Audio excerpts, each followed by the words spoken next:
சிலப்பதிகாரம் எந்த காலத்துல நடந்துச்சு அப்படிங்கிறதே ஒரு கணிப்பு தான். இந்த காலம் தான் சிலப்பதிகார காலம், அதுக்கு முன்னாடி தொல்காப்பிய காலம், புறநானூற்று காலம், இப்படிதான் சொல்லுவாங்களே தவிர பர்டிகுலரா இந்த வருஷத்துல இருந்து இந்த வருஷத்துக்குள்ளதான் சிலப்பதிகாரம் எழுதப்பட்டது அப்படின்னு எதுவுமே நம்ம அறுதிட்டு சொல்ல முடியாது. ஆனா வரலாறு அப்படி கிடையாது. ஒரு சம்பவம் நடந்ததா சொன்னோம்னா இந்த சம்பவம் எப்ப நடந்தது, எந்த காலத்தில் நடந்தது, எந்த பகுதியில் நடந்தது, இது அங்க நடந்ததுக்கான ஆதாரம் என்ன, இதையெல்லாம் சொன்னாதான் அதுக்கு வரலாறு.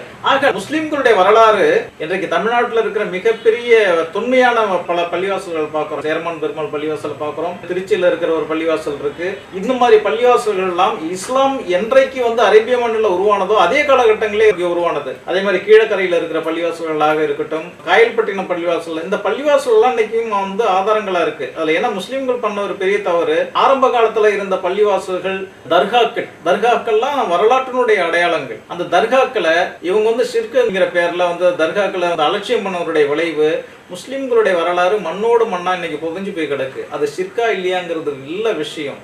அங்க தமிழனுடைய வரலாறு, தமிழ் முஸ்லிம்களுடைய வரலாறு அங்க மறைஞ்சு போயிருக்கு.